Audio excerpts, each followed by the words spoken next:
Olá, Ministério da Palavra de hoje, eu quero falar sobre um dos momentos mais felizes que Deus teve. Deus tem sentimentos, viu, gente? Deus tem sentimentos. Um ser sem sentimento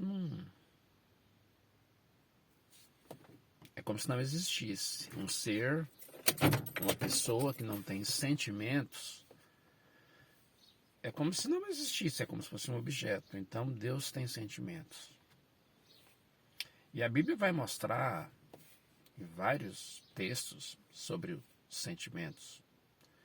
Sentimentos pelos quais Jesus teve aqui na terra, sentimento de compaixão, sentimento de quando ele fica irado lá com algumas pessoas.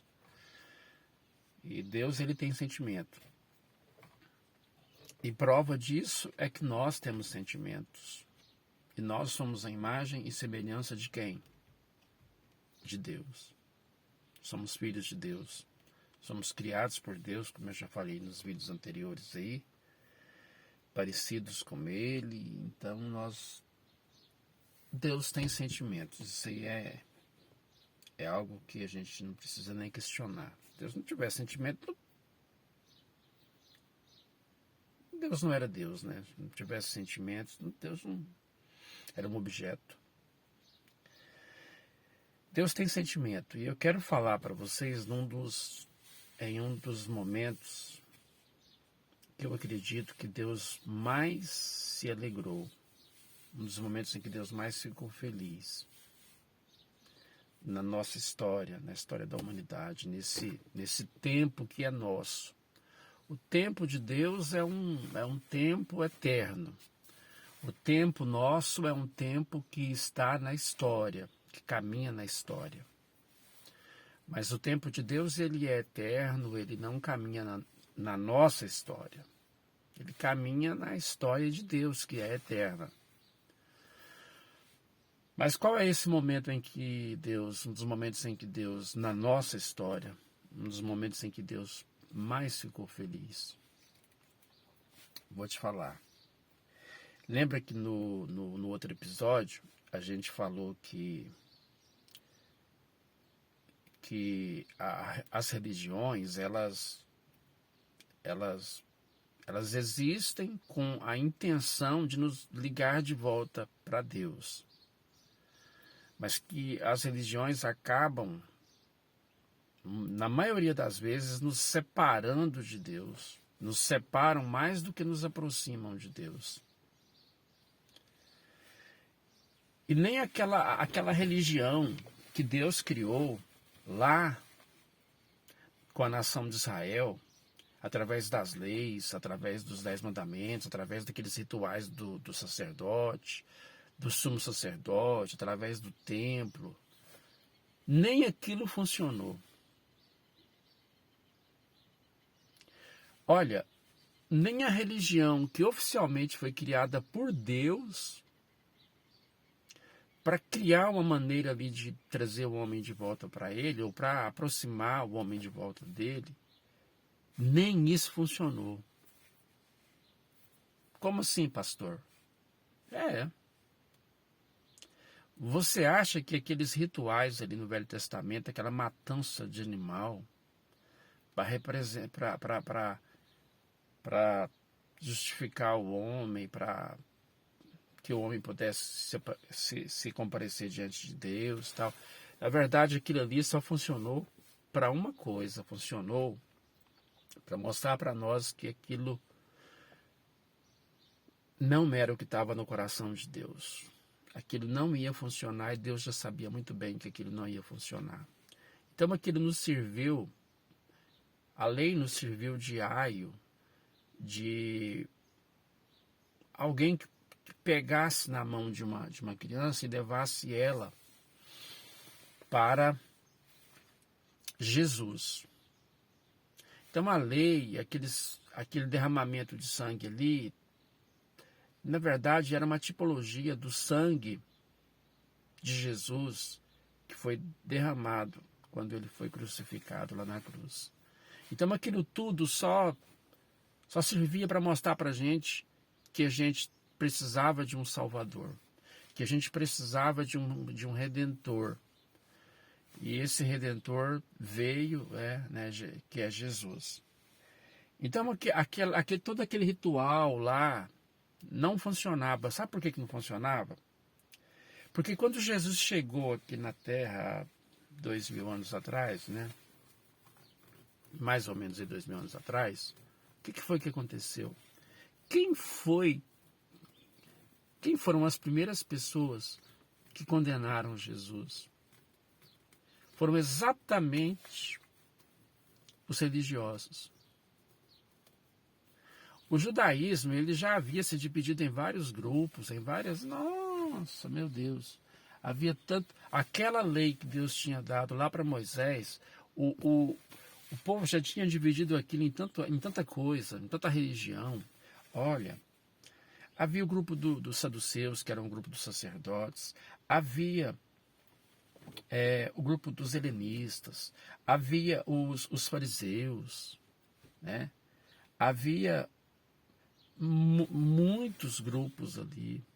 O povo já tinha inventado um tanto de coisa para colocar na lei. Tinha mais de 300 rituais que nem estava na lei de Moisés, que o povo já tinha colocado. E quem é que mata Jesus? Quem é que persegue Jesus? Os fariseus e principalmente os sacerdotes, os anciãos lá do Sinédrio, o sumo sacerdote. Olha, o sumo sacerdote.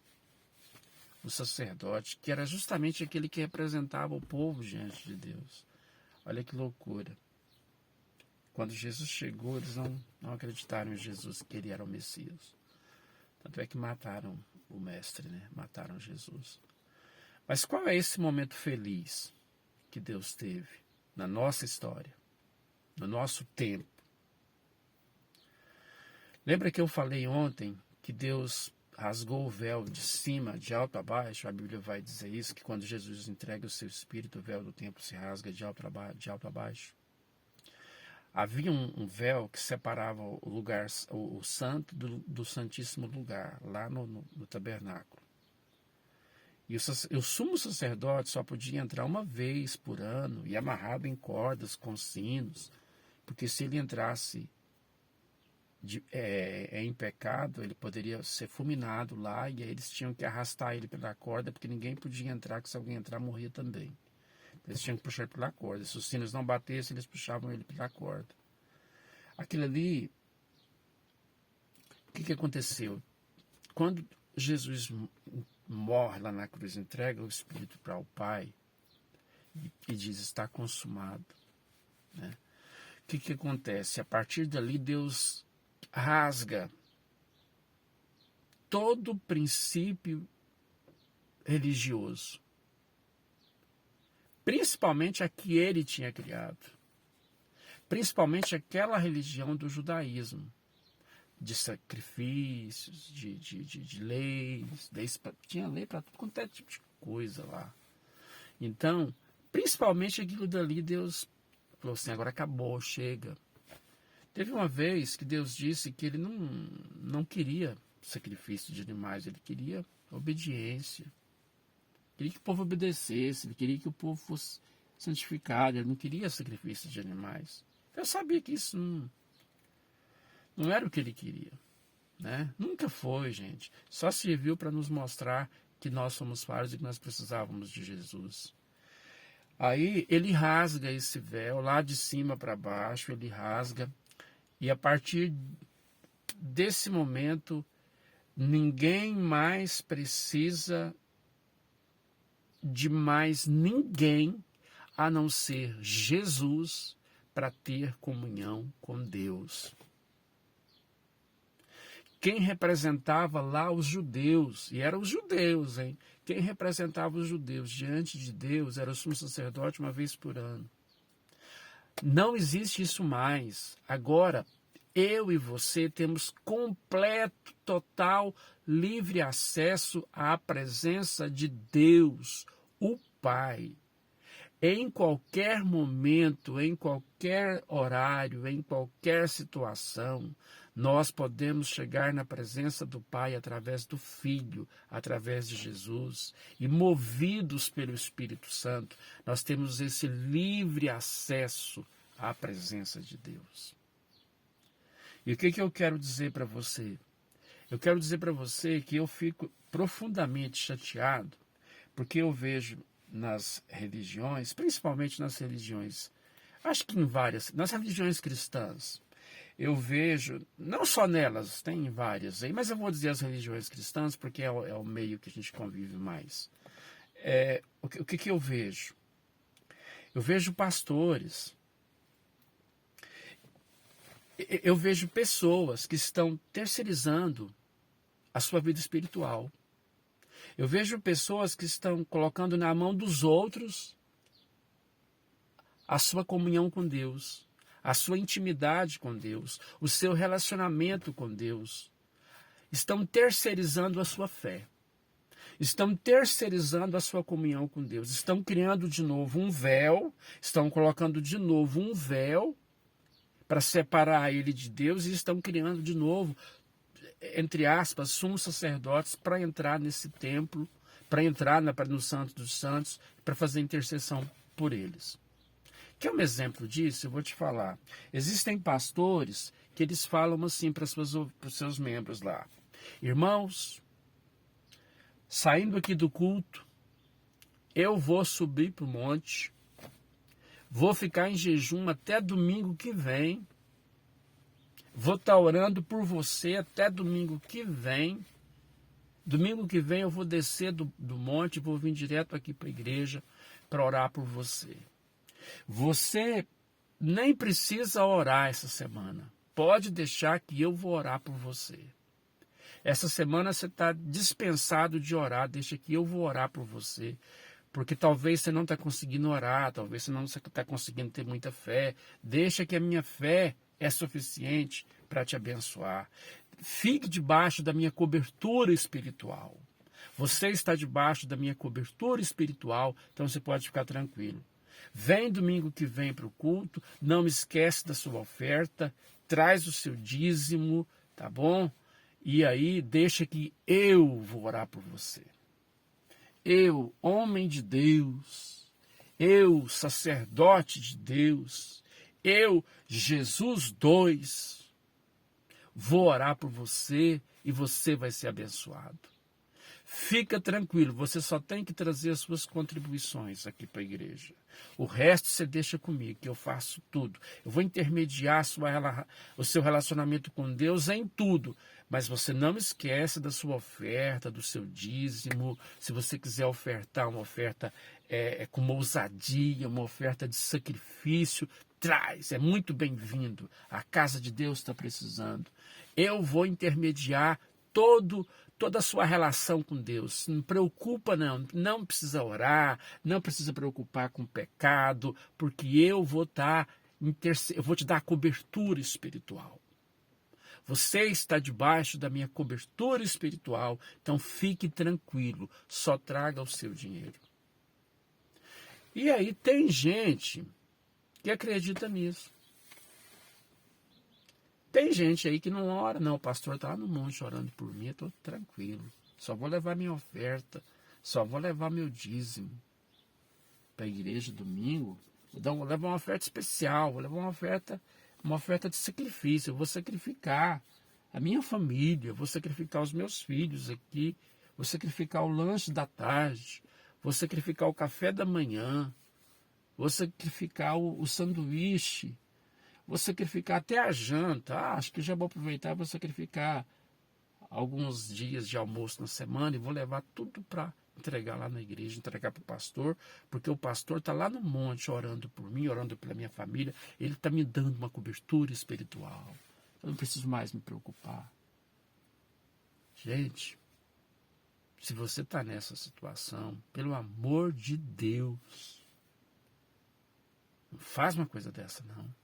Não faz isso, não. Faz isso, não. Isso é enganação.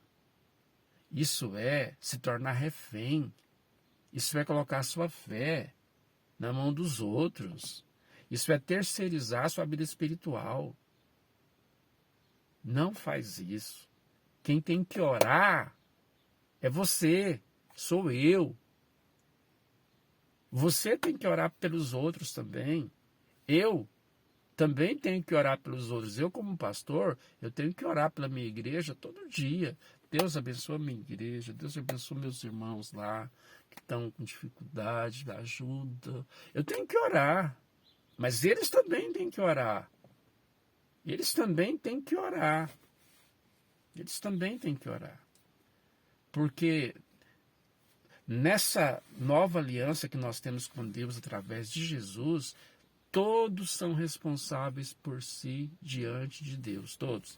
Lá no Velho Testamento já era, mas agora no Novo Testamento isso está muito claro, e o nosso sacerdote quem nos representou de uma vez por todas diante de Deus foi Jesus, e é Ele que nos leva ao Pai, e o véu do templo foi rasgado. Gente, pensa o tanto que Deus ficou feliz quando Ele finalmente pôde rasgar aquele véu.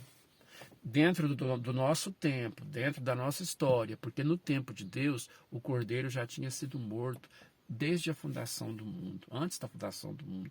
No tempo de Deus, aquele véu já tinha sido rasgado lá antes da criação do mundo. Mas no nosso tempo, na nossa história, para a gente entender, pensa que momento feliz é quando Deus fala assim, agora acabou. Qualquer um agora pode chegar diante da minha presença, através de meu filho, movido pelo Espírito Santo, e pode sentir a minha presença, pode conversar comigo, não precisa mais apresentar sacrifícios de animais, não quero isso, nunca quis, nunca gostei, só criei isso aí para poder amenizar um pouco aí a situação do homem comigo, e também para criar uma tipologia de Cristo, do sangue que seria derramado do Cordeiro, de Deus que tira o pecado do mundo, mas agora todo mundo pode chegar diante de mim, conversar comigo, se relacionar comigo, e sem religião no meio. Sem religião no meio. Sem religião no meio. Então você não é religioso? As pessoas dizem que eu sou religioso. Ontem uma colega de serviço falou assim, Divino, você que é muito religioso? Eu falei, eu não sou religioso. Não, mas você é religioso. Não, eu não sou. Eu sou crente em Jesus. Fui chamado para ser pastor de ovelhas. Mas não sou religioso.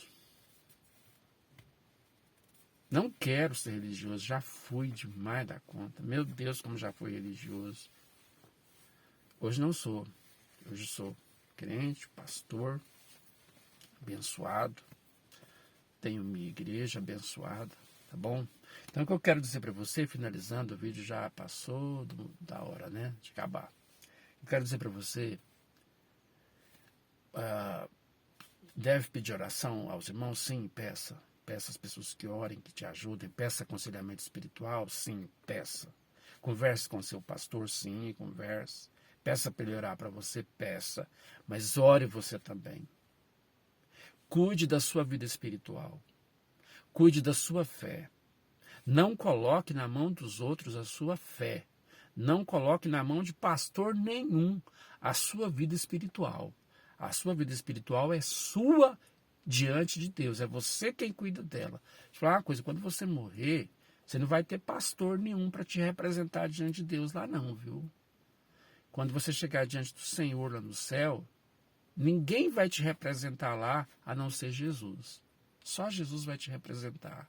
Então você pode orar, você pode ter comunhão com Deus, você pode ter a sua comunidade de fé e a sua vida espiritual, ela é sua. Não deixe ninguém destruir a sua fé, não coloque na mão dos outros a sua fé. A sua fé é sua. Cresça na fé, cresça na graça, cresça na comunhão com Deus, cresça na sua comunidade de fé, mas sabendo que você tem total livre acesso à presença de Deus através de Jesus, através do Espírito Santo, tá bom? Beijo no seu coração. Se você não se inscreveu no meu canal, se inscreve aí, ó. Tem muita gente que assiste meu canal, mas ainda não se inscreveu.